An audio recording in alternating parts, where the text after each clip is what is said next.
Buenas tardes. Os damos la bienvenida a Centro Sefarat Israel. La mayoría nos conoce el centro, conoce nuestras actividades, pero para aquellos que no, simplemente decir que Centro Sefarat Israel es una institución 100% pública, dependiente del Ministerio de Asuntos Exteriores, la Comunidad de Madrid, el Ayuntamiento de Madrid, y que, por supuesto, en nuestra web tenéis todas las actividades como esta, como la de hoy, la de esta velada, que es la presentación del libro Pan y Lágrimas de Haim Nachman Bialik. Y quería empezar un poco diciendo que un poco lo que tenéis, la introducción que tenéis en la web, que es Haim Nachman Bialik. Nació en 1873 en Ucrania, en Zhytomyr, y falleció en Viena en 1934. Es el referente de la literatura hebrea moderna, estudioso del Talmud y de la poética de su tiempo. Publica en 1891 su primer y exitoso poema Al pájaro. En el año 1903, tras los terribles pogromos de Kishinev, su vida y su creación se transformaron hasta el punto de hacer de él uno de los personajes más populares y respetados en el pueblo hebreo.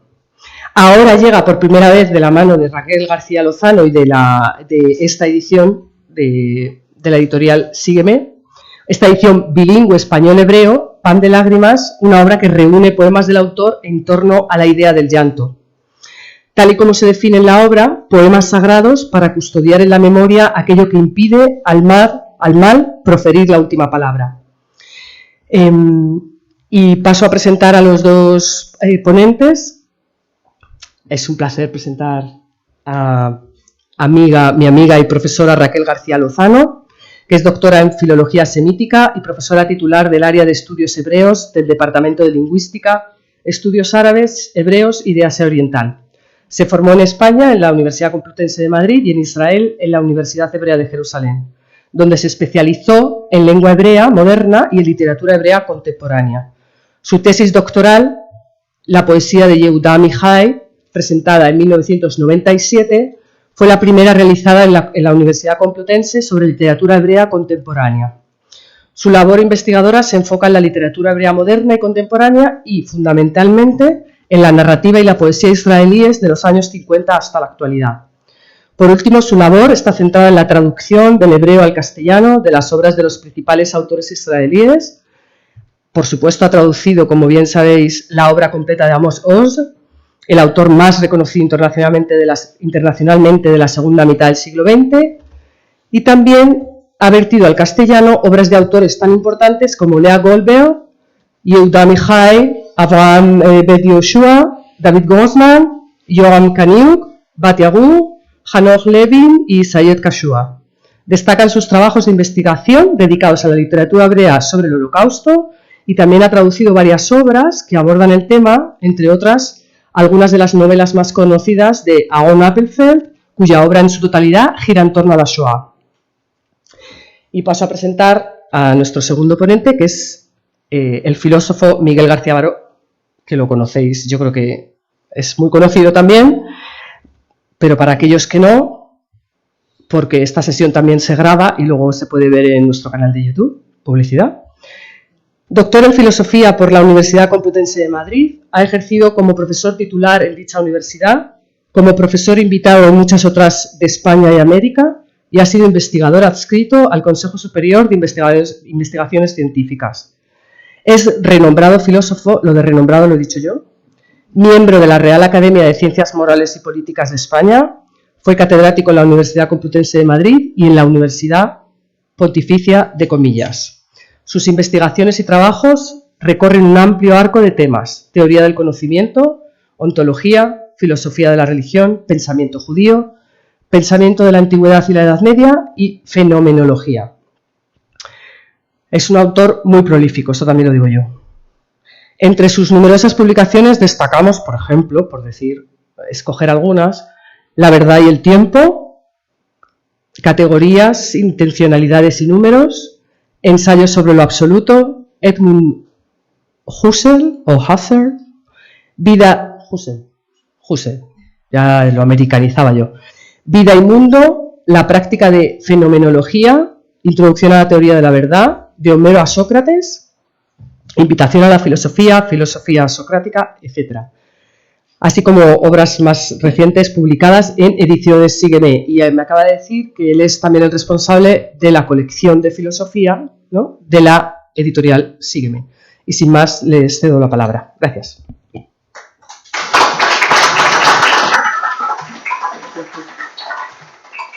Bueno, buenas tardes. Gracias al Centro Sefarat por acogernos y a su representante hoy, Rosa Méndez, mi colega hebraísta en este centro y amiga.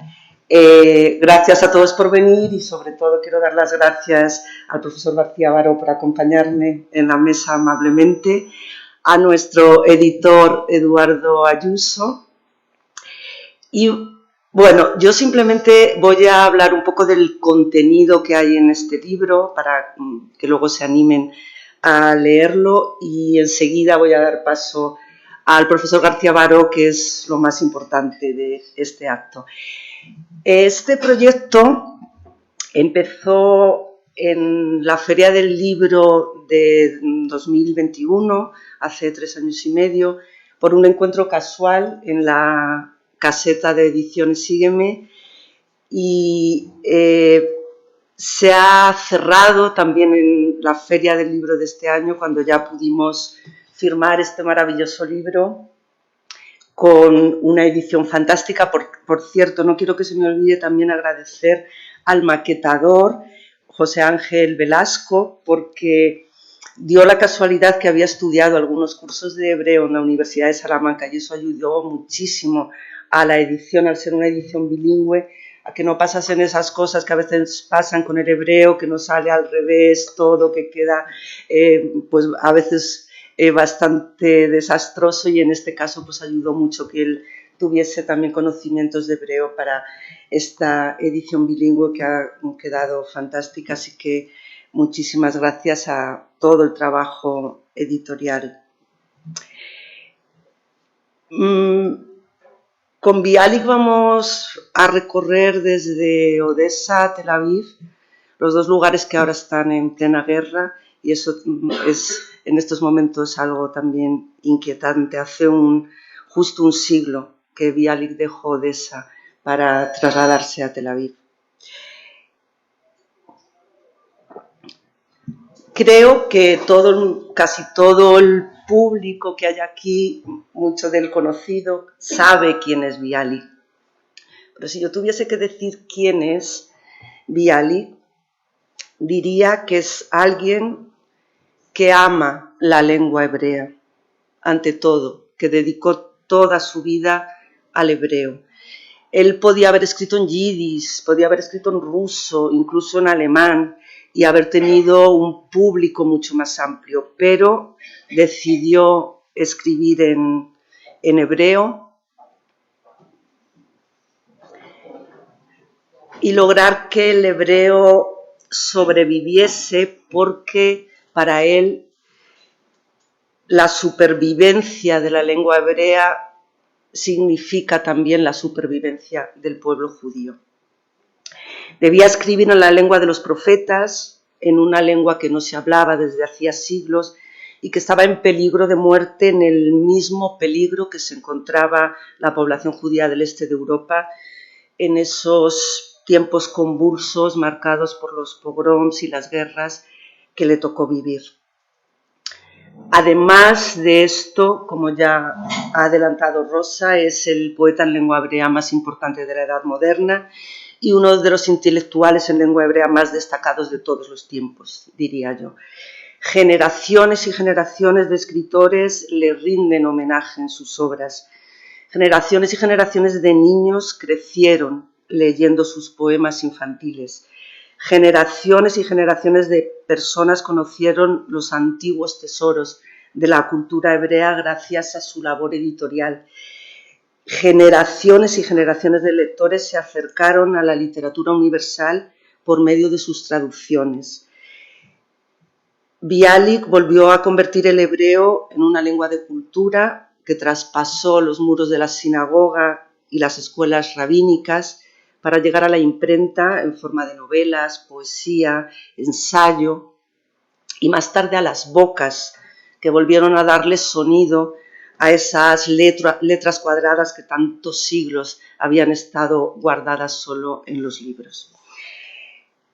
Esta infatigable labor en favor de la lengua hebrea continuó hasta el final de sus días.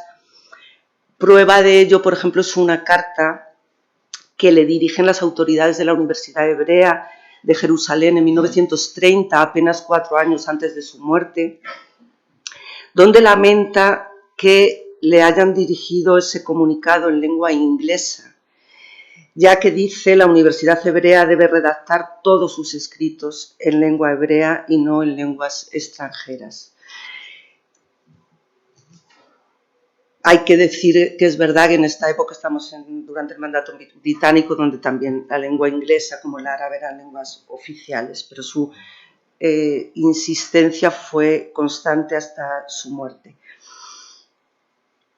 Sus incansables esfuerzos en favor de la lengua y la cultura hebreas, estoy todo el rato insistiendo en lo del hebreo, porque hay muchos otros autores muy importantes, judíos de esta época, pero que escriben en otras lenguas.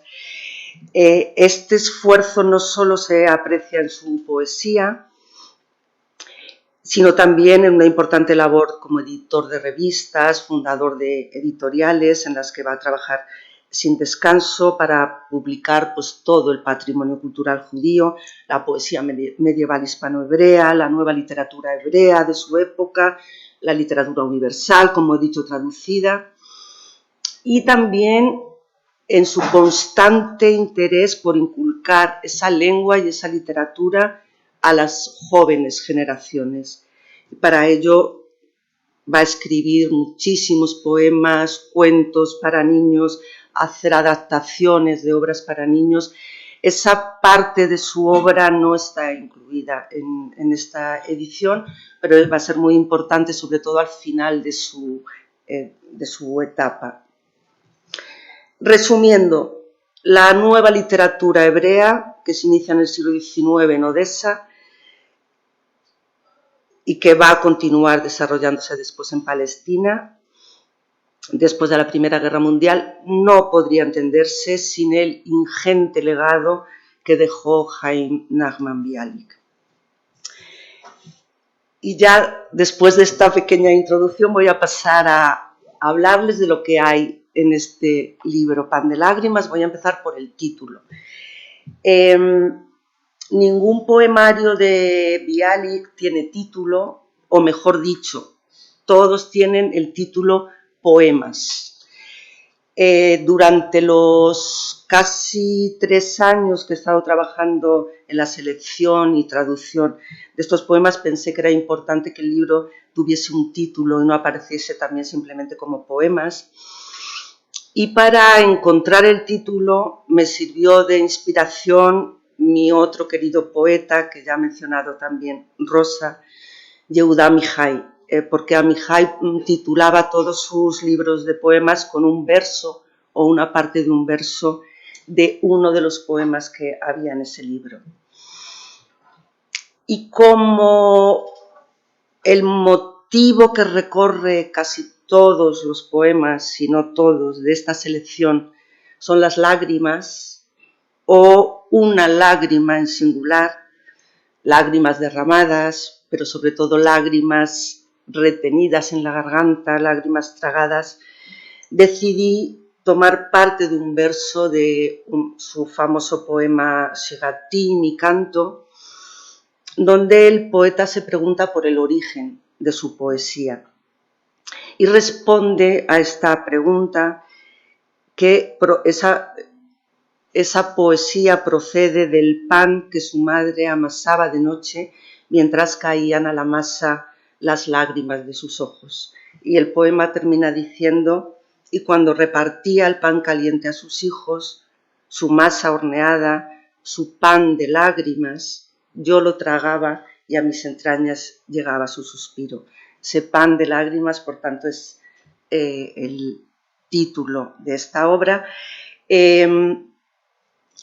Una imagen que a la vez, evidentemente, Bialik, bueno, digo evidentemente, pero a lo mejor no es tan evidente, que Bialik toma de los Salmos. en el Salmo 80 se dice: les diste a comer pan de lágrimas y a beber lágrimas en gran abundancia.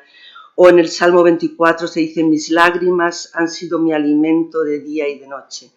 Cuando se traduce alimento en hebreo realmente también dice pan, en este caso leje. Entonces aquí se inicia ya esa cadena que viene desde los textos bíblicos. Pan de lágrimas recoge 26 poemas, la mayoría muy largos, una extensión considerable, escritos desde 1891, que es el primer poema que publica, hasta 1911, es decir, recoge las 2 décadas más importantes de su producción poética, que va a acabar, o sea, su silencio poético va a ser la Primera Guerra Mundial y la Revolución Rusa, donde se paraliza la industria editorial hebrea y también va a afectar a su labor como poeta, en sus poemas más importantes, vamos a decir. Por supuesto va a continuar con sus otras labores editoriales, en revistas, con literatura para niños sobre todo, pero podemos decir que esas 2 décadas son las que son el culmen de su obra.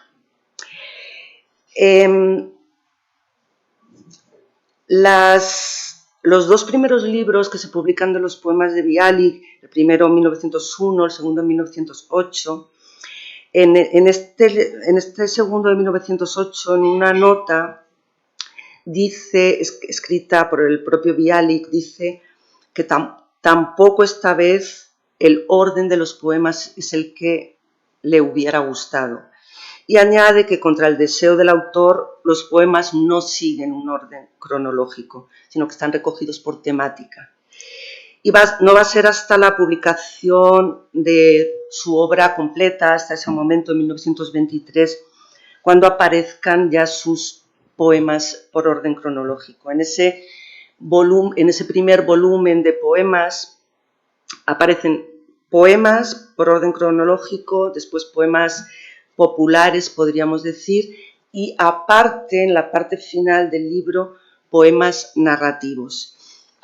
Y esto viene al caso porque este libro sigue ese mismo orden, es decir, los poemas aparecen también en orden cronológico, tal como deseaba Bialik, y el único poema narrativo que recoge este libro, que es La ciudad de la matanza, aparece separado del resto, es el poema que cierra este libro.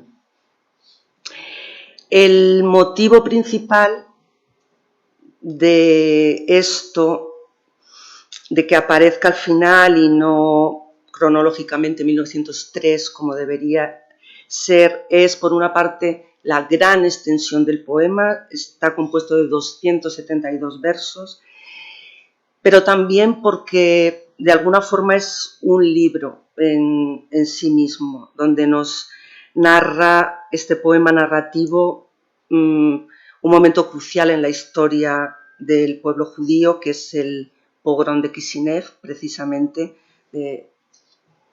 se conoce ahora como Chisinau, la actual capital de Moldavia, un pogrom que cambió por completo la vida del pueblo judío. Cambió por completo, luego si me da tiempo me voy a extender un poco más en esto, porque en ese momento el pueblo tuvo que aprender casi a sangre y fuego que su único futuro era defenderse o morir. Y la segunda razón por la que me parece muy oportuno que este poema cierre este libro es porque cuando estaba acabando esta edición se produjeron los terribles acontecimientos del 7 de octubre de 2023, justo ayer, según el calendario judío, se cumplió un año de esta masacre también. Y en esos momentos Bialik desgraciadamente o desafortunadamente, recobró la actualidad. Es decir, en un momento tan duro para la población judía, articulistas, todo tipo de intelectuales recurrieron al pogrom de Kishinev y a los poemas de Bialik para expresar lo que se sintió en ese momento. Es decir, una poesía que ya había quedado para las jóvenes generaciones israelíes muy olvidada, de pronto surgió de nuevo. Yo recuerdo que incluso el presidente de Israel, no el primer ministro, el presidente de Israel, en la primera intervención que hizo, intercaló poemas, versos de este poema sobre la matanza de Bialik. Posiblemente mucha gente no los identificase, pero así fue. Se veían pintadas por las paredes con versos suyos, es decir, recuperó una fuerza, dio apoyo también de alguna forma en ese momento. Y bueno, me parecía importante que se rememorase eso porque además justo hacía 120 años del pogrom de Kishinev en esos momentos. Bueno, el libro termina con un epílogo, o como a nuestro querido editor le gusta llamar, estudio conclusivo, que consta de dos partes. Una primera es una biografía literaria de Bialik, donde se hace un recorrido cronológico de las circunstancias vitales e históricas que rodean la escritura de sus poemas, no solo de sus poemas, también de otras, de relatos, ensayos, otras de su trabajo en general. Una biografía que por supuesto ahora no les voy a contar aquí ni mucho menos, para eso está el libro y lo pueden leer, una biografía que arranca en 1873 en Sitomir, la actual Ucrania, por eso digo que nos vamos a ir a partir desde ese lugar ahora también tan de actualidad. Continúa en Odessa, el centro cultural más importante de la época, donde se da a conocer como poeta, donde va a pasar la parte más fructífera de su trayectoria poética y se convertirá en el poeta en lengua hebrea más importante de la primera mitad del siglo XX. Y después de unas estancias más o menos largas en Varsovia y Berlín, ese viaje va a finalizar en Tel Aviv, la ciudad a la que se ve obligado a emigrar en 1924 y donde va a vivir hasta su muerte en 1934. Yo digo que muere en Tel Aviv porque realmente esto de que muere en Viena es porque fue a hacerse una operación, pero fue casual que muriese allí. Realmente su vida y su muerte, su etapa final de su vida y su muerte es Tel Aviv, una ciudad a la que llegó como una estrella del pop o un actor de Hollywood, entre clamor de multitudes que fueron a recibirle al puerto, igual que ocurrió con su funeral, donde la ciudad entera y de otras partes del Yishuv, de ese momento judío, fueron a su funeral. Es decir, era un personaje aclamadísimo en esos momentos.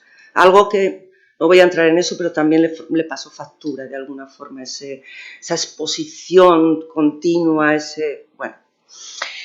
La segunda parte intenta explicar un poco la concepción del sionismo que tenía Bialik, que es muy contraria, muy distinta, vamos a decir, a ese sionismo político de Theodor Herzl, que es el que más se conoce, pero bueno, tampoco vamos a entrar ahora en este momento en eso, pero sí que me interesaba hablar de esas dos concepciones tan distintas del sionismo, el sionismo cultural, que es el que sigue esta línea de estos intelectuales y escritores. Y después aparecen anotaciones a los poemas. Los dos temas centrales de de estos poemas y estas anotaciones son, sin duda, la crisis del judaísmo religioso tradicional, el mundo de los padres, de los abuelos, del que se alejan los jóvenes, que puede representarse con la imagen de la sinagoga vacía, de la escuela rabínica abandonada y en ruinas, que recogen poemas como Ante el umbral de la escuela rabínica o Ante la biblioteca o Sola. Una crisis que puede resumirse también en unas palabras que me parecen bonitas y que he anotado aquí de Agnon, y nombro a Agnon porque es de los pocos escritores en lengua hebrea un poco conocidos también, que no sean ya de la generación de Amos Oz, sino de anteriores, que dice: cada generación tiene sus escritores. El rabino escribe sobre la doctrina, sobre la halajá. El hijo del rabino escribe sobre el amor a la doctrina. Y el hijo del rabino escribe sobre el amor a secas. Bialik de alguna forma representa esa generación que escribe sobre el amor a la doctrina, que está a caballo un poco entre el rabino y el hijo del rabino. Y el otro gran tema que recorre los poemas, junto a esta crisis interna del judaísmo en el este de Europa, son, por supuesto, las persecuciones, las matanzas, los pogroms que sufre la población judía del este de Europa.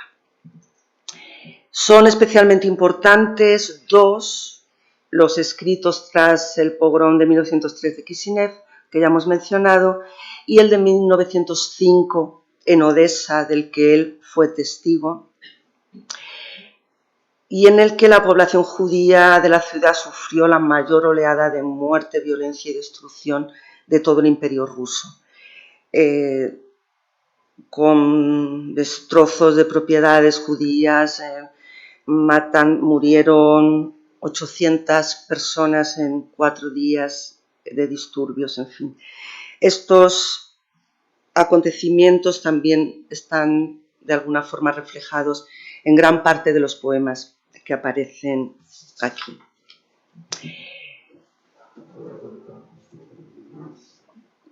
¿Qué hora es? Es tardísimo. Vale, para la elaboración del libro he consultado todas las ediciones de sus libros de poemas desde 1901 a 1935.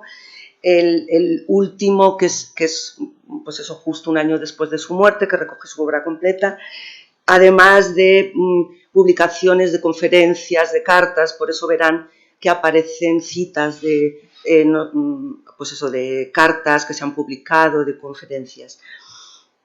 Y para documentarme sobre el poema En la ciudad de la matanza, este último que es sobre el pogrom de Kishinev, he leído lo que apareció en un periódico publicado en hebreo y editado en Petersburgo, que se llama Zman, El Tiempo, que fue el primero en el mundo entero en dar la noticia de este pogrom de Kishinev.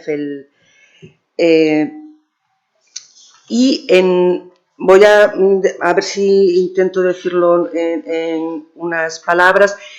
Apareció primero una noticia muy pequeñita en una página interior y ya después todas las ediciones especiales hablaron durante días y semanas de este pogrom. Y este periódico contaba con suplementos literarios, ¿vale? Entonces, el 3 de noviembre se anuncia que en el siguiente suplemento literario que aparezca estará este poema de Bialik, del que estamos hablando. Pero siguen saliendo números, el poema no aparece, se acaba diciendo que hace ya tiempo, esto es literal, publicado en el periódico, que el tercer suplemento está terminado, pero por alguna razón no hemos podido publicar el poema de Bialik. Dice, ahora ya está impreso el poema y el suplemento se enviará a los suscriptores junto con el siguiente número. Después de un mes anunciando que iba a salir este poema, finalmente salió y el retraso se debió evidentemente a la censura gubernamental. De hecho, el poema no apareció con su título original, hubo que cambiarlo, la censura obligó a cambiarlo por La marcha de Nemirov, es decir, lo que se pretendía era no relacionar este tremendo poema. Si tienen paciencia de leerlo, entenderán por qué uso estas palabras, porque es durísimo. Se intentaba desvincular este horrendo poema, horrendo en el sentido por lo que contaba, de lo que acababa de ocurrir en Kishinev, y se intentó llevar al siglo XVII, cuando la ciudad de Nemirov cayó en manos de los cosacos. Se censuraron algunos versos también, pero bueno. El poema tuvo una repercusión en el mundo entero, en toda la población judía mundial, pero evidentemente no porque toda la población judía pudiese leer el poema que Bialik escribió en hebreo. Esa repercusión fue posible porque el poema al año siguiente se tradujo al ruso y el propio Bialik en 1906 lo tradujo al yiddish, es decir, los dos grandes idiomas que es el yiddish en general y la gran población del Imperio ruso judía que podía leer el poema en ruso. Y como digo, ya a cabo, la obra conmocionó a los lectores como nunca antes. Jamás una obra poética había impactado de tal forma a las comunidades judías, porque más allá de la masacre y la violencia que se relata en el poema que ocurrió en Kishinev, el hecho de que el hablante del poema, y el hablante es Dios, además, el hecho de que el hablante del poema dirija su ira contra las víctimas y no contra los verdugos, y los acusara de pasividad, sino de cobardía. Dice antes de la matanza, durante la matanza y después de la matanza. Eso cambió radicalmente el comportamiento de muchos integrantes de poblaciones judías del Imperio ruso, que empezaron a rebelarse contra el trágico destino del pueblo judío en la diáspora, que es el gran tema del momento, y a organizar por primera vez grupos de autodefensa para no tener que volver a bajar la cabeza ante el hacha del verdugo. Y esa fue la conmoción, poner a la población ante su propia realidad, ante su incapacidad de actuar frente a algo semejante. Bueno, y ya voy a dejar la palabra al profesor García Baró, simplemente decir que, aunque como he comentado, este proyecto se inició hace 3 años y medio, lo hace muchos años. Casi todos los que llevo impartiendo clases de literatura hebrea contemporánea en la Complutense, empecé a plantearme la necesidad de publicar la poesía de Bialik, que evidentemente no toda su obra es muy grande y también su poesía es muy extensa. No solo para mis alumnos y el público interesado en el mundo judío, sino para los lectores de poesía en general. Y creo que en los momentos actuales es más necesario que nunca también hacer ediciones buenas de la poesía, de los grandes poetas y de las obras de los grandes autores, porque precisamente estamos en un momento en que nos podemos encontrar por la red, en páginas y páginas de internet, traducciones de todo tipo que convierten la obra de importantísimos autores a veces en algo que poco o nada tiene que ver con la literatura o la poesía. Entonces, páginas que nos pueden llevar a pensar que estamos leyendo poesía de Bialik cuando realmente pues, estamos leyendo otra cosa, seguramente, porque esta poesía está en sus versos se recoge la historia de la lengua hebrea, la historia de la cultura hebrea. Para entenderla y traducirla hay que conocer esos periodos de la lengua desde el hebreo bíblico y bucear por los textos rabínicos, medievales, místicos, y todo eso requiere un trabajo lento, mucha paciencia, que en estos tiempos actuales pues escasea bastante. Y antes de acabar, y ahora sí, no quiero olvidarme de mencionar a un pionero en el hebraísmo y en el arabismo, porque él era arabista y hebraísta, que fue José Millás y Vallicrosa, un pionero que editó, que tradujo por primera vez la poesía de Bialik al español y se hizo una edición de algunos poemas, no está, es pequeñita, pero que se publicó en Argentina en 1953. Es decir, no es este el primero, pero nos tenemos que remontar a 1953, a una edición imposible de encontrar y bueno, también requería incluso los poemas que coinciden, una actualización, pero no quería dejar de nombrarlo porque los pioneros son nuestros maestros y tenemos que también homenajearles de alguna forma. Y nada más que otra editorial podía publicar esta poesía, pues actualmente muy pocas, sino sígueme en una colección de poemas, de poesía que recomiendo, no solo este libro, sino todos los que hay publicados en esta colección, porque están el poeta ruso Iván Bunin y un poeta portugués fantástico, creo que poco conocido, que se llama Daniel Faria, que entonces este es el quinto volumen de esta colección de poesía que sin duda va a ir creciendo y con esta misma calidad, yo creo. Venga, nada más. Miguel, gracias.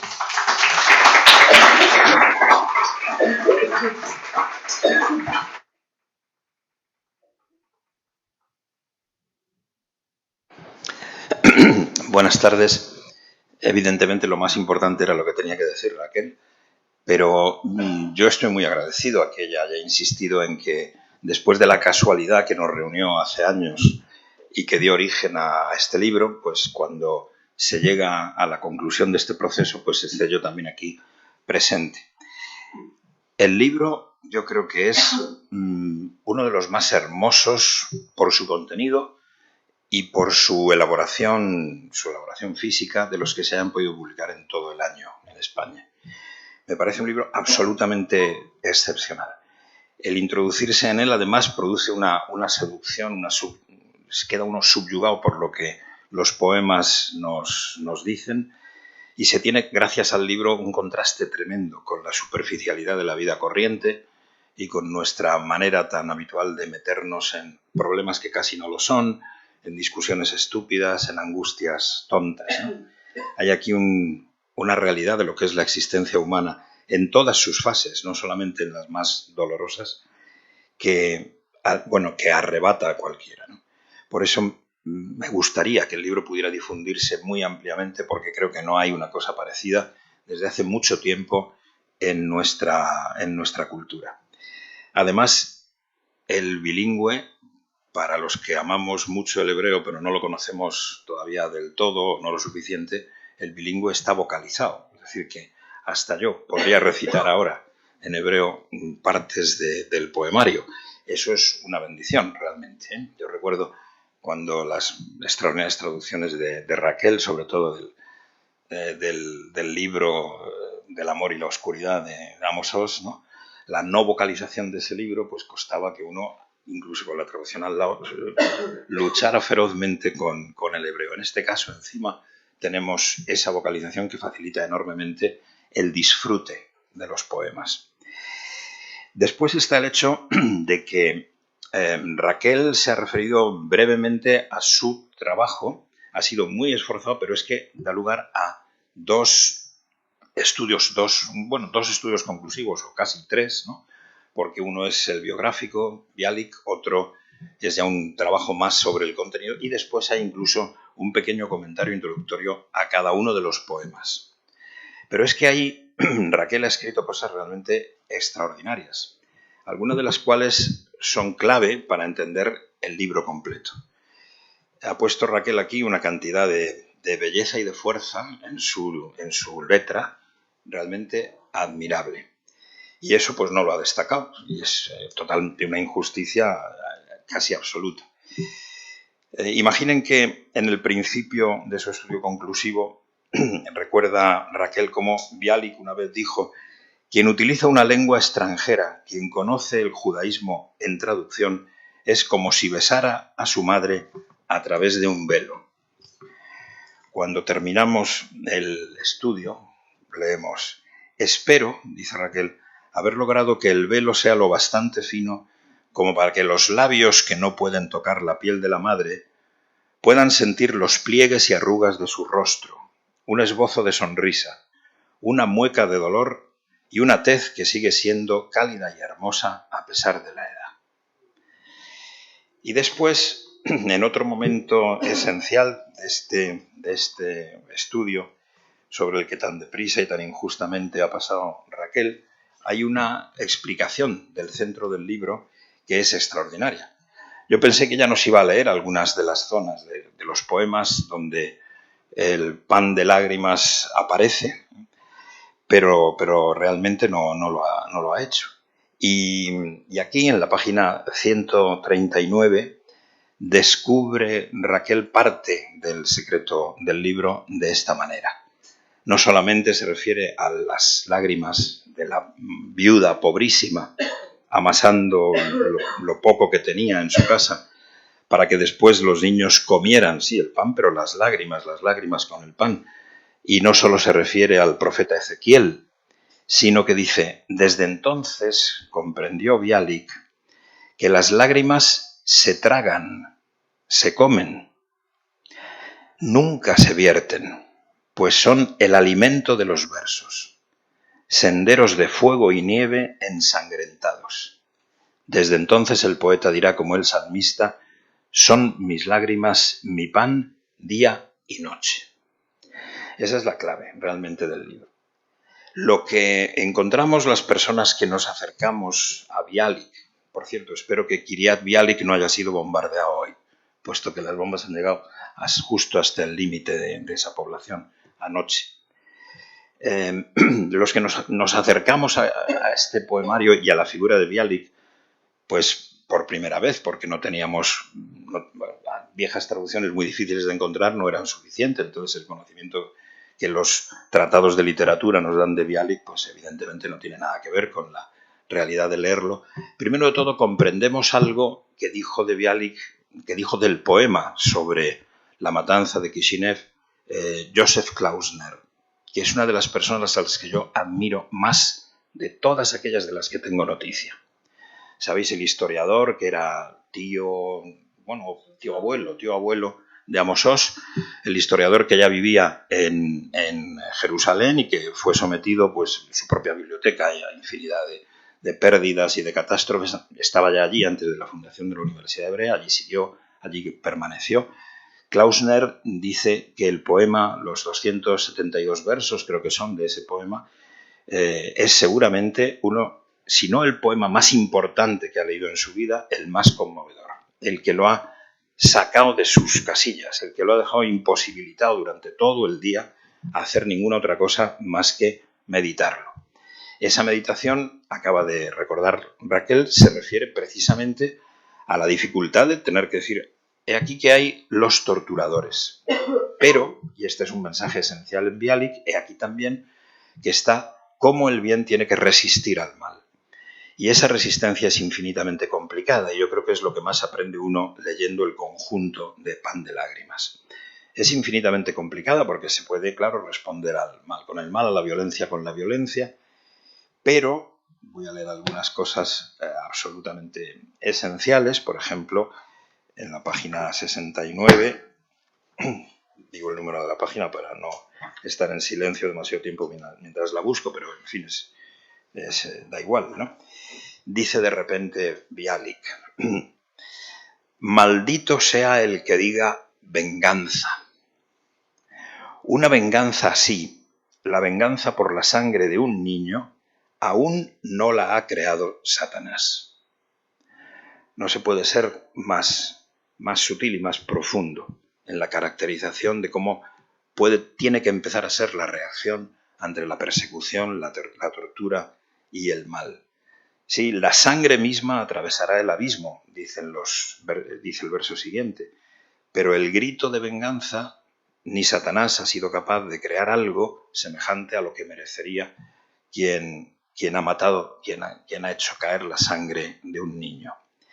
Y en el poema sobre Kishinev lo que se ve es que si hay esa condena total, evidente, de la tortura y de la persecución, hay también una llamada a la resistencia del pueblo que no debe dejarse matar, que es enormemente complicada, como lo muestra la propia biografía de Bialik que ahora recordaba Raquel, porque se trata del sionismo espiritual de Ahad Ha'am, por ejemplo, maestro suyo al que dedica un poema largo, quizá el menos interesante de la colección, diría yo, el más prosaico, una especie de poema de ocasión.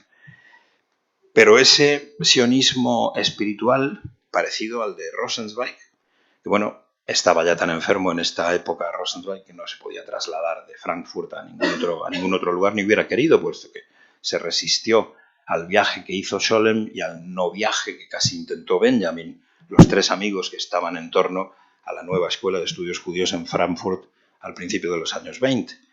Pero resulta que el sionismo espiritual se le convierte a Bialik necesariamente en una aliyá a Tel Aviv, a la colina. Bueno, el Tel no es una colina, es una colina histórica, es una colina de escombros, ¿no? Pero es la colina de la primavera. Y en la colina de la primavera, donde ahora está enterrado, que esperemos que se mantenga al margen de los drones y de las bombas estas que ya van a volar sobre Tel Aviv inmediatamente, pues allí tiene que vivir este poeta que no quiere, que probablemente está suficientemente avisado de las dificultades y las ambigüedades enormes que supone la reentrada de Israel en la historia política del mundo, el riesgo que eso tiene de ejercer una violencia que pueda no ser entendida o que pueda incluso de alguna manera corroer el núcleo moral del pueblo y pueda tergiversar cosas que es absolutamente santo conservar, pero sin embargo él también tiene que participar en cierto modo del sionismo físico, del sionismo de viaje, que es terminar estando en Tel Aviv a la vista de en qué se había convertido Odessa, en qué se había convertido el Imperio ruso, como tantos otros, como los grandes pensadores de la ortodoxia que tuvieron que emigrar en el famoso barco de los filósofos de Leningrado en 1922, pues la emigración desde Odessa viene a ser parecida. Se puede conseguir, en este caso por la amistad de Gorky, porque si no hubiera sido posible, un salvoconducto para que los poetas del sur de Rusia puedan salir de allí hacia la tierra de Israel, hacia Eretz Israel. Bueno, y el resto del poemario transcurre precisamente en esa dificultad. ¿Cómo puede hacer uno en esta vida donde cualquier reacción ante el mal puede ser o demasiado débil o demasiado violenta? El condenar la historia no va, pero solo el conservarla, bueno, se había intentado quizá en los últimos grandes pensadores hasídicos, bien cerca de... ha traducido Raquel, me he fijado, el poema dice Lvov y ella ha traducido Lviv, puesto que la ciudad actual ucraniana que yo conozco efectivamente ahora es Lviv, no Lvov, ruso o en el hebreo que emplea aquí Bialik. Bueno, pues muy cerca de Lviv, también, claro, el hasidismo había vivido allí, o en Bratislava, o hasta muy pocos años antes de la producción de Bialik. Bialik no puede ser ni un ilustrado ni un conservador del hasidismo. Tiene que ser una especie de compañero de viaje, pero quizá más interesante, de Buber, por ejemplo, que está recopilando las historias hasídicas en ese momento, pero que no se dedica con la intensidad con la que lo hizo Bialik a la renovación del hebreo, es decir, al sionismo espiritual. Y en eso siempre parecen estos poemas, y bueno, y la biografía misma de Bialik. No conozco mucho más de su obra, puesto que no tengo acceso directo al hebreo cuando no tiene vocales, ¿no? Pero la idea es precisamente que ese equilibrio, esa dificultad es donde uno tiene que mantenerse, donde tenemos que mantenernos en realidad todos los hombres decentes del mundo, cuando no somos radicalmente imbéciles y nos volvemos, pues nada, gente de partido o gente superficial o gente que reacciona al odio con el odio y ya está. Eso se expresa de muchísimas maneras en el poemario. Me permito unos minutos más para la alabanza del propio poeta y para la traducción de Raquel. Por ejemplo, en uno de los poemas más antiguos tenemos esta cifra terrible que podría tener que ver más con el último romanticismo yiddish del momento, pero que es terriblemente serio.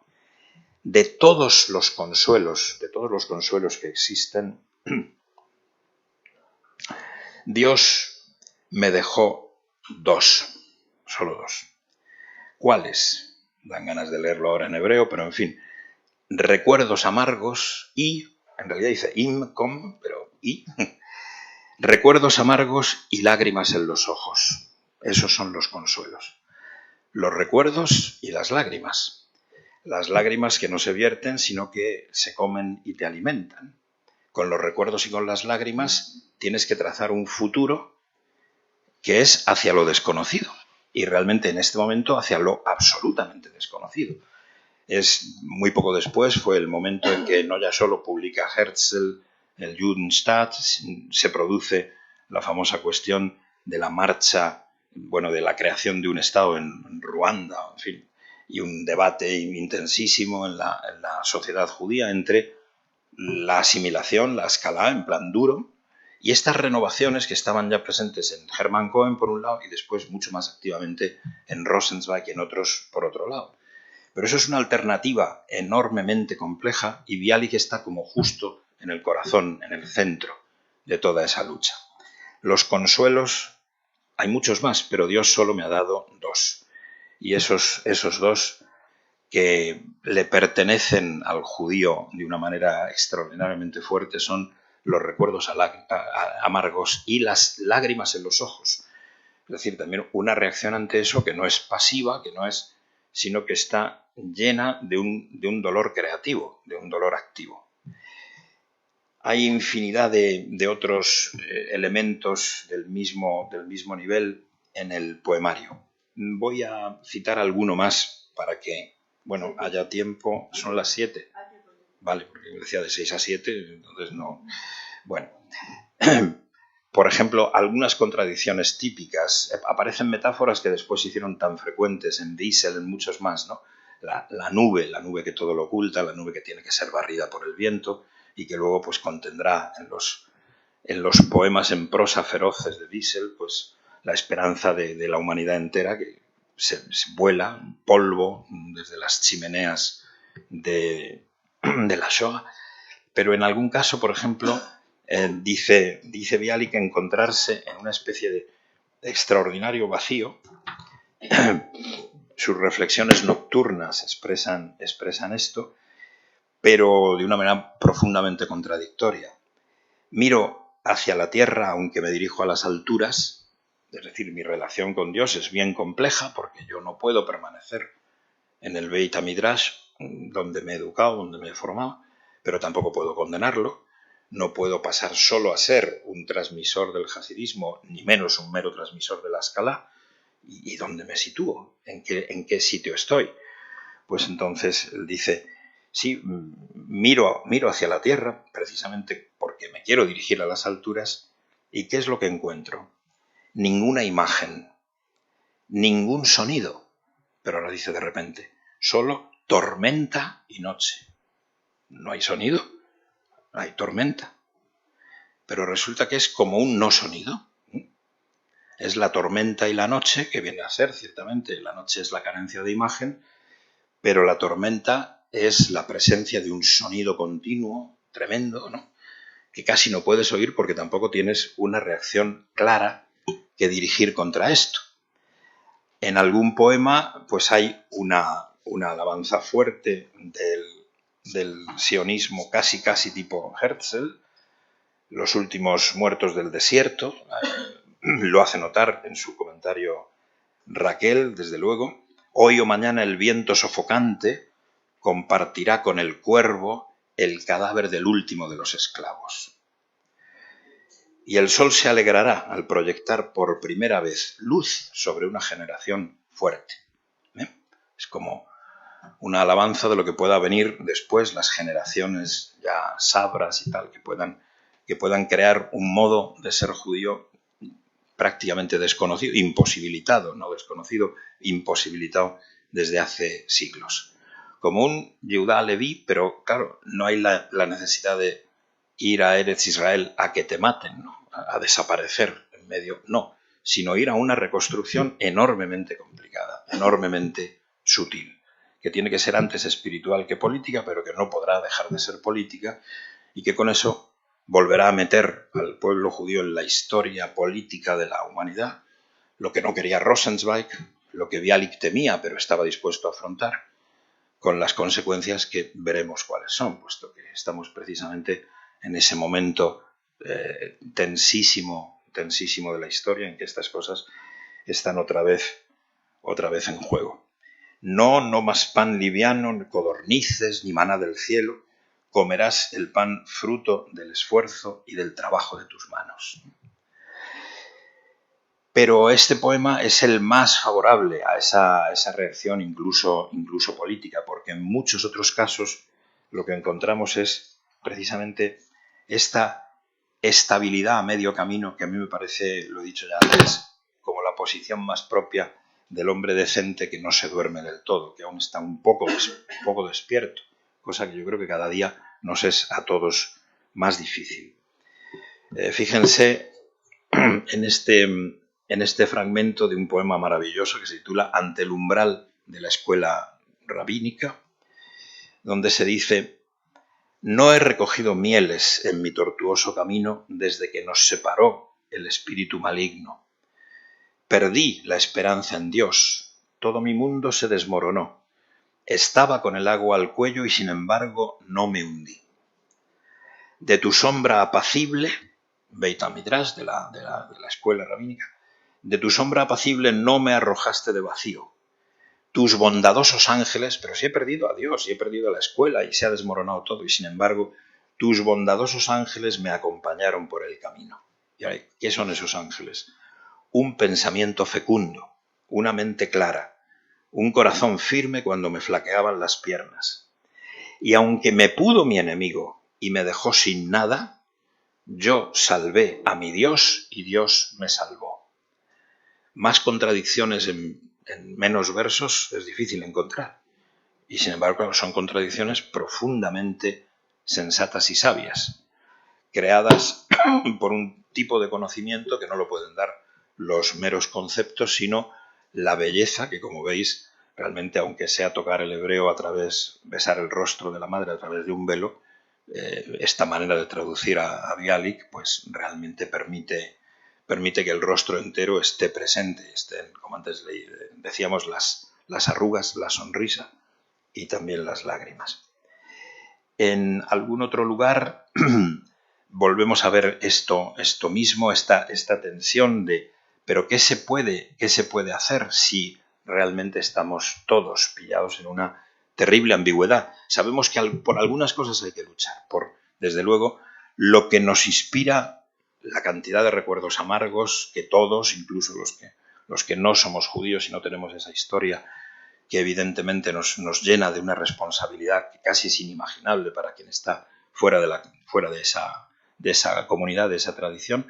Y luego están también las lágrimas, es decir, el sufrimiento que podemos tener también por todo lo que en el presente resulta irredimible. Recordad un fragmento de Levinas que no creo que se refiera a Bialik, donde dice Levinas, claro, lo que habría que consolar es las lágrimas que en este momento están cayendo. Y eso es literalmente imposible. Bueno, pues eso imposible es lo que se pide en el caso de Levinas del Mesías que quizá ya vino. En el caso de Bialik, pues se ve aquí que es del Dios al que él salva de alguna manera porque Dios lo salva también a él. Pero en el camino de esta lucha ambigua y dificilísima, de la que todavía hay algunos otros poemas, entre tantas citas como podría hacer, que me parece que pueden expresarlo muy bien. Algunos que parece que no tienen tanta relación con esta manera de estar en la acción imprescindible. Y uno que me gusta especialmente, dice Raquel que es además un poema erótico, pero bueno, lo es de una manera muy, muy discreta, pero también lo es, sí. Bialik no fue ajeno a eso, tuvo una boda prácticamente arreglada y luego alguna aventura fuerte de la que salieron todos heridos, ¿no? Pero bueno, al ponerse el sol, y en este poema leemos esto. Este lo voy a leer, creo, completo y no me alargaré más, rápidamente termino. Al ponerse el sol, acércate a la ventana y recuéstate sobre mí. Rodea mi cuello, apoya tu cabeza en la mía y permanece a mi lado. Justos y abrazados, debe de ser justos, no es juntos, ¿no? Ahí hay una rata que no he comprobado. Hay apenas 3 o 4 ratas en todo el libro, pero esto probablemente es juntos. Umitoshakim, sí, juntos y abrazados hacia el terrible resplandor. Esto es la página 63. Juntos y abrazados hacia el terrible resplandor, alzaremos la vista en silencio. Terrible resplandor, un atardecer pacífico en que estás simplemente con tu amada y salvando por tanto un momento de paz en medio de todo. Y dejaremos libres sobre los mares de luz, terribles mares de luz, todos nuestros pensamientos. Ascenderán con bullicio cual palomas, se perderán en la distancia y sobre montañas púrpura, resplandecientes islas rojizas, en silencio se posarán. ¿Qué son esos lugares lejanos que no están en el atardecer, ¿verdad? Sino que los pensamientos han subido tanto que nos trasladan a un lugar mucho más allá del paisaje en el que los amantes están juntos y soñando el mismo sueño? Y dice Bialik, son las islas lejanas, los mundos superiores que en sueños contemplamos. Y ahora viene la transición durísima. Es uno de los momentos más, sagrados del poemario. Esos, nuestros sueños, a los que nos llevaron nuestros pensamientos, nuestros recuerdos, nuestras lágrimas, resulta que son sueños maravillosos, y ahora dice, que hicieron de nosotros extranjeros bajo todos los cielos y de nuestra vida un infierno.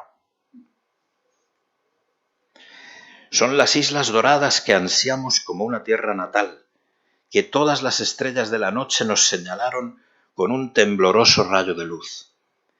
En ellas permanecimos, de alguna manera hemos estado, por eso han convertido nuestra vida en un infierno. En ellas permanecimos sin amigos ni allegados, como dos flores en un erial, como dos perdidos que buscan perderse para siempre en una tierra extraña. Ya veis que no es solo la masacre de Kishinev lo que resulta absolutamente sobrecogedor, subyugante, elementalmente humano. Si hay algo más humano que un poema como este, salvo que nos hayamos olvidado de nosotros mismos y no entendamos, digamos, pero qué contradicciones absurdas, esto no puede ser.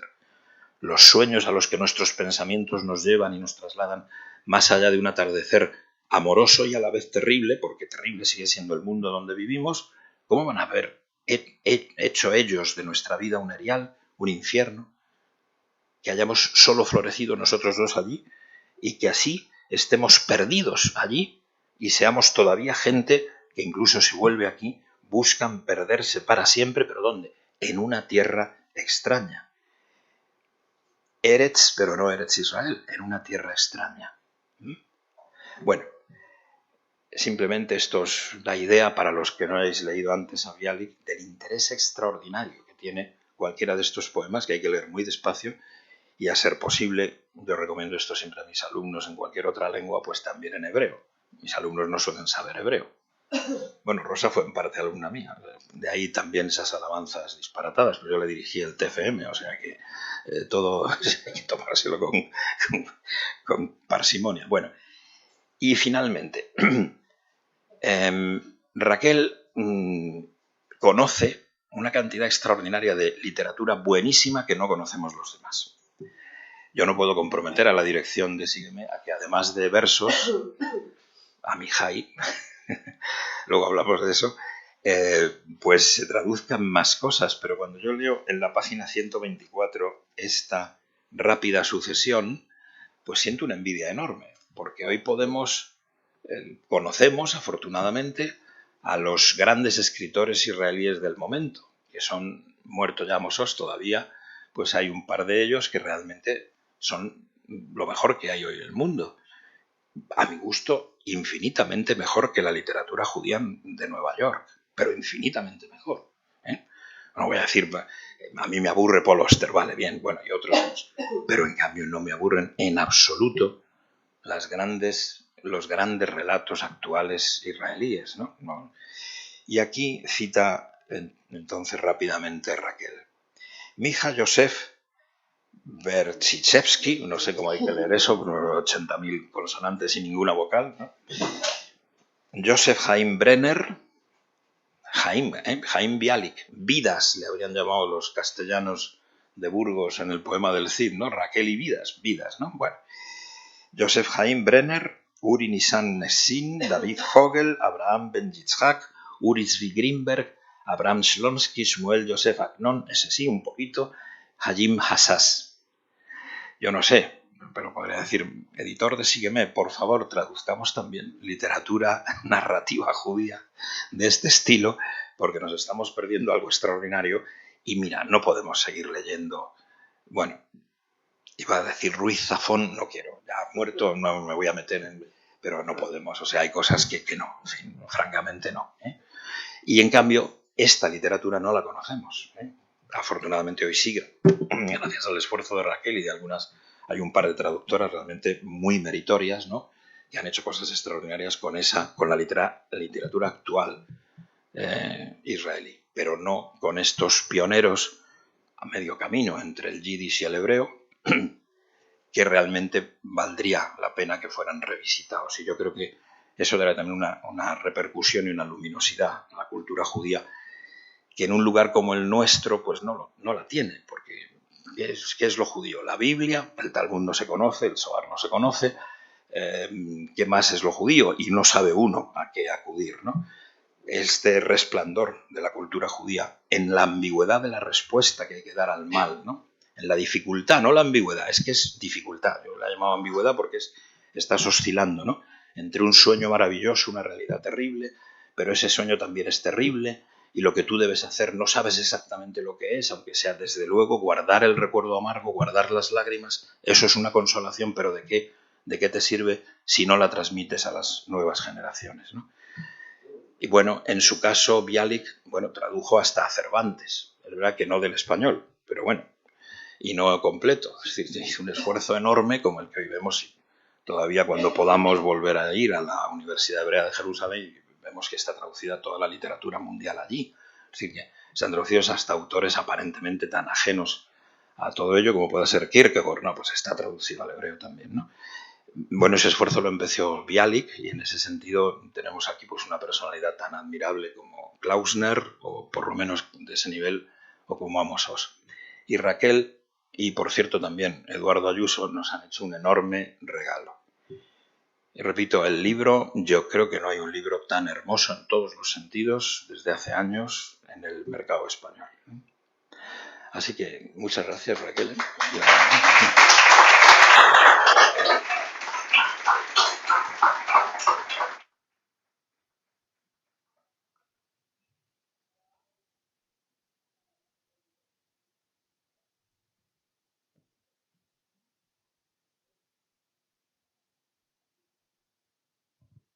Perdón.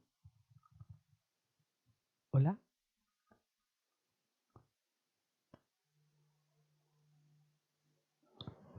Hola, ahora.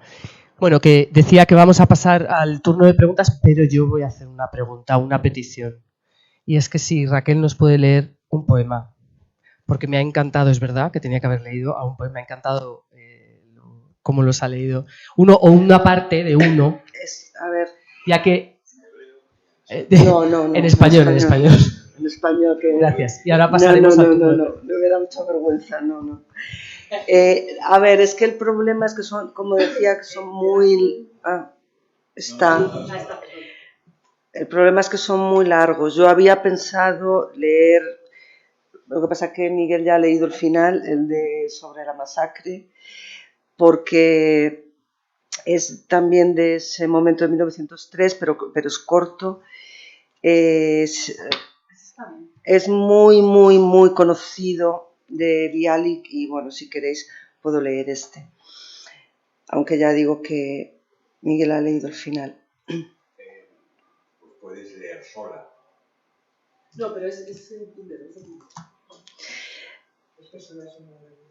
los dos. Vale, porque cada uno tiene uno de los dos grandes momentos que hemos dicho. Pues eso, el pogrón de Kishinev, este también está escrito después del pogrón de Kishinev. Lo que pasa es eso, que al ser más corto lo puedo leer. Y el otro es el desgarro de los mundos que ocurren en este momento de crisis que se vive. Bueno, sobre la masacre a la Shejitá. Cielos, pedid clemencia por mí. Si hay un Dios en vosotros y un camino que lleve hacia ese Dios, yo no lo he encontrado. Rezad vosotros por mí. Mi corazón está muerto y ya no hay plegarias en mis labios. Ya no hay fuerzas ni esperanza. ¿Hasta cuándo? ¿Hasta dónde? ¿Hasta cuándo? Verdugo, aquí está mi cuello, córtalo. Decapítame como a un perro. Tú tienes el brazo y el hacha, y yo la tierra entera por patíbulo. Nosotros somos pocos, mi sangre está permitida. Golpea el cráneo y que la sangre del crimen, la sangre del niño y del anciano, salpique tu camisa y no se borre jamás, jamás. Si hay justicia, que aparezca de inmediato. Pero si tras mi exterminio en la tierra aparece la justicia, que se derribe su trono para siempre y se pudran los cielos en la maldad eterna. Y vosotros, canallas, seguid con vuestra ignominia y vivid impunemente con vuestra sangre. Maldito sea el que diga venganza, una venganza así, la venganza por la sangre de un niño, aún no la ha creado Satanás. Que la sangre atraviese el abismo, que la sangre atraviese hasta los abismos tenebrosos y devore y socave en la oscuridad todos los cimientos podridos de la tierra. Bueno, este es el duro poema. Y si queréis que lea el otro, pero lo mismo tienes que explicar entonces qué es la Shejina. Porque... Fijaos en una cosa, si me permite Raquel. En ese fragmento es muy como lo del Levinas que yo citaba antes. Si hay justicia, que aparezca de inmediato. Pero si tras mi exterminio en la tierra aparece la justicia, que se derribe su trono para siempre. O sea, uno quiere lo imposible y a la vez eso es lo único que uno debe querer. Eso, este fragmento es maravilloso también. Pero aún tiene fuerzas de dirigirse al cielo de alguna forma, aunque esté vacío, ¿no?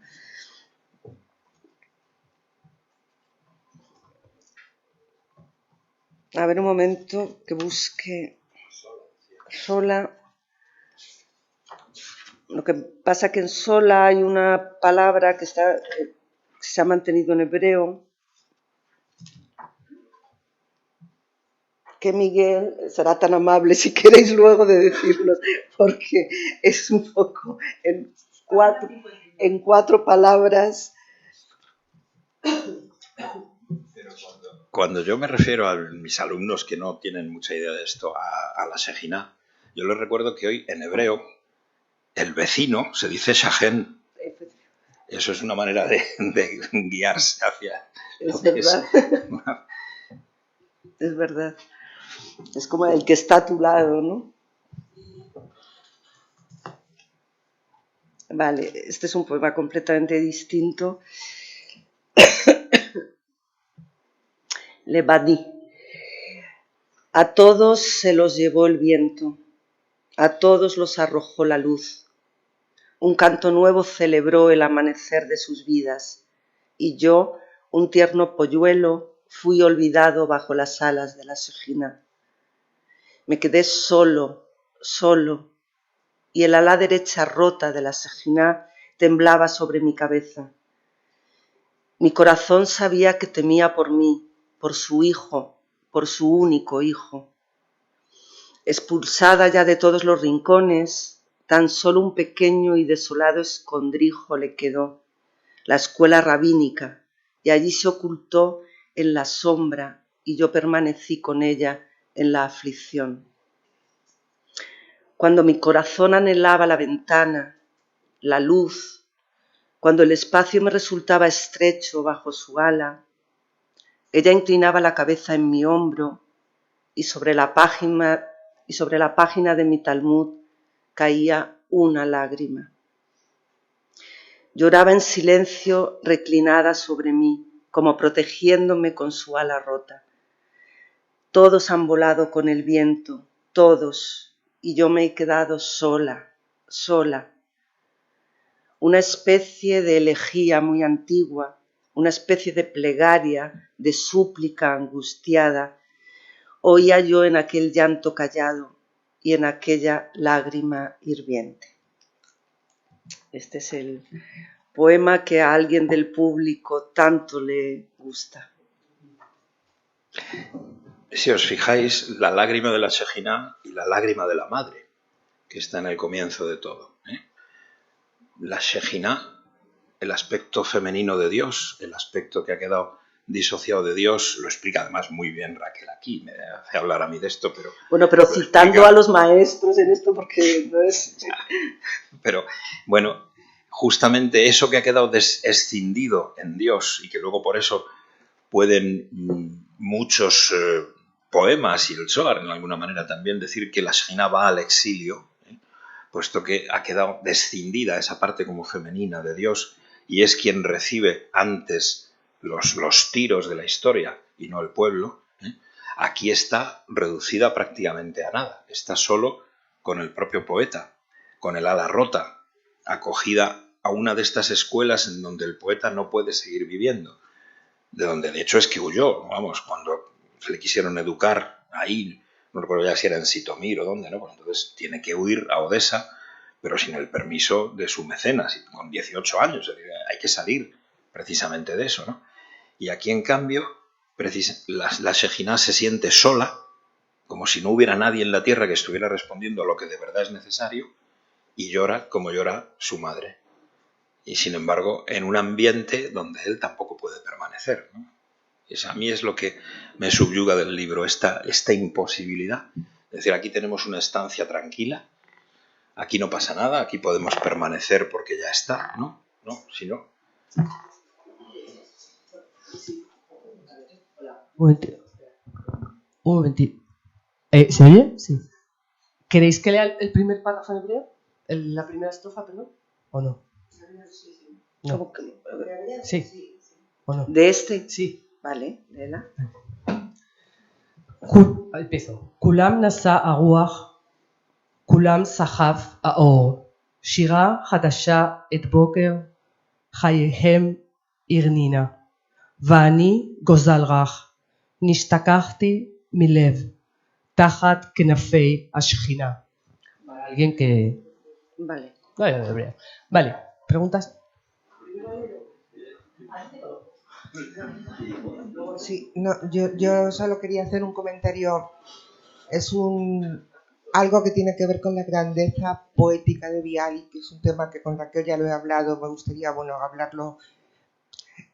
Es difícil encontrar un poeta con un tono tan alto, a veces con un tono a veces muy patético, y sin embargo conseguir esa extrema sencillez que consigue en su poesía. O sea, yo creo que ahí hay una grandeza única. Es muy difícil encontrar a un poeta así, porque normalmente esos tonos tan elevados producen una poesía mucho más grandilocuente, y en Bialik no hay grandilocuencia, no hay nada que no sea esencial y extremadamente sencillo. A mí eso, desde que lo descubrí a Bialik, la verdad es que me parece único, y bueno, simplemente quería comentarlo, nada más. Y dar la enhorabuena, por supuesto, a Raquel por este extraordinario libro, y me ha encantado además la presentación. Ha sido un acto magnífico. Vale, muchas gracias. No, estoy absolutamente de acuerdo. Es muy evidente, porque es esencial y además es sencillo. Es decir, parecen salmos de una nueva especie. En vez de voy a volver a contar las historias jasídicas como hacen Buber o Wiesel, esto no es, voy a cantar salmos de otro estilo. Shirim, Shira Shirim, no, Shirim, poemas, cantos, ¿no? Y no hay más títulos que poner, porque es eso.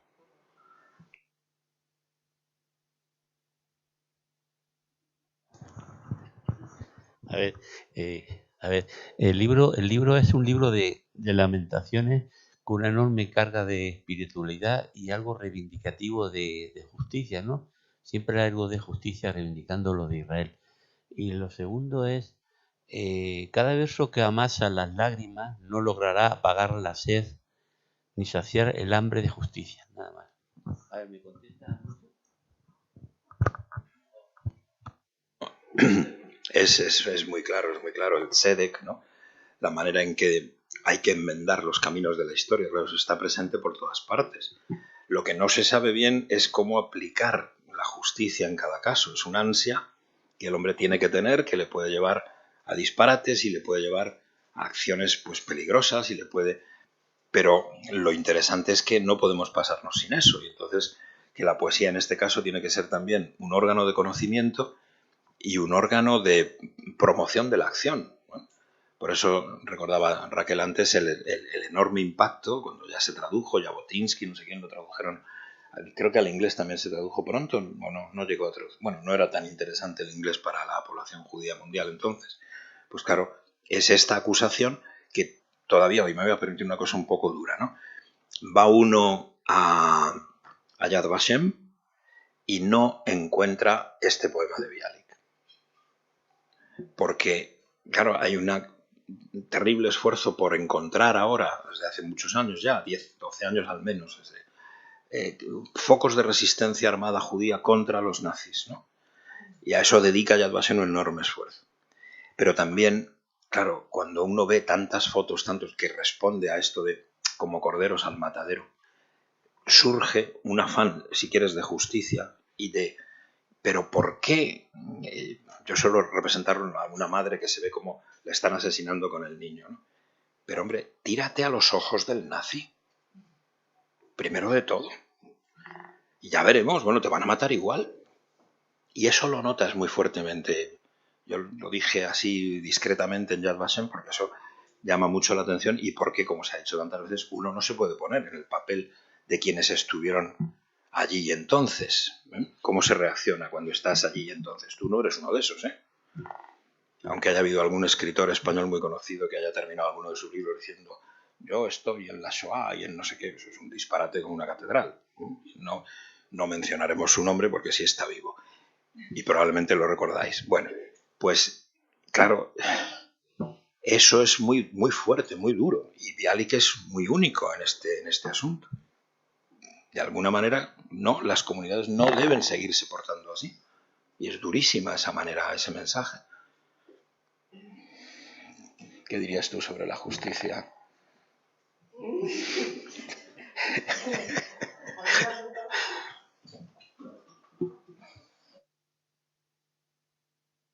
Yo no sé, no es una pregunta, pero es una reflexión que quizá el aspecto casi profético que tienen muchos de sus poemas, ¿no? No sé si se incide mucho en sus comentarios, pero hay algo como un poco tenebroso de algo que va a venir, ya en el año 34, ¿no? Entonces no sé hasta qué punto hay como una especie de visión profética en pues, un hombre muy religioso, ¿no? No sé, es una duda que... Sí, de hecho,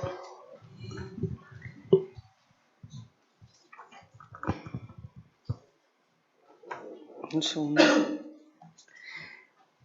De hecho, el poema del que tanto estamos hablando se inicia diciendo levántate y ve a la ciudad de la matanza.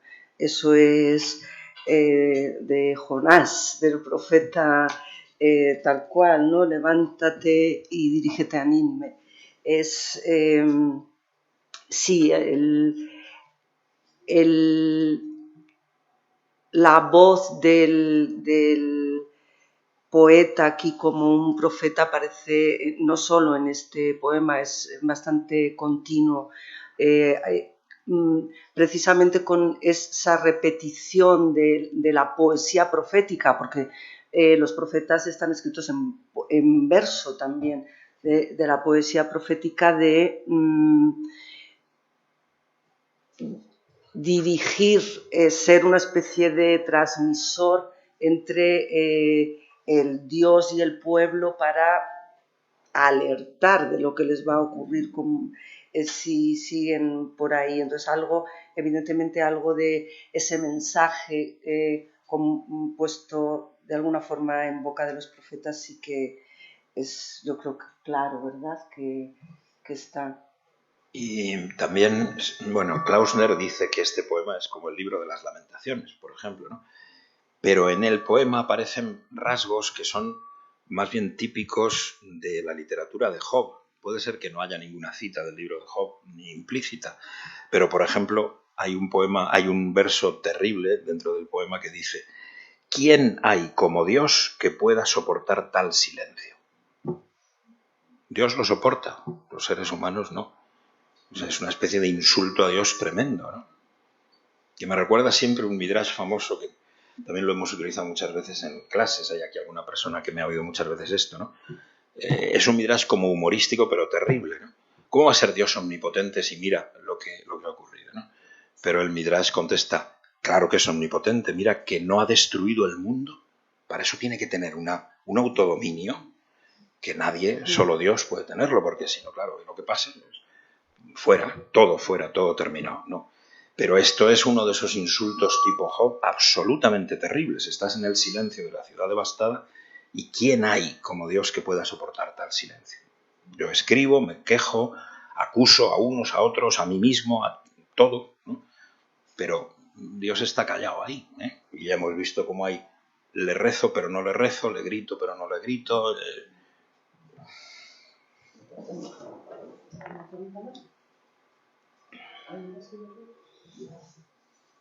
Yo creo que ya. Vale, pues muchísimas gracias. Gracias también a estos hoy participantes. Ha sido una velada maravillosa y gracias a todos por venir. Muchas gracias.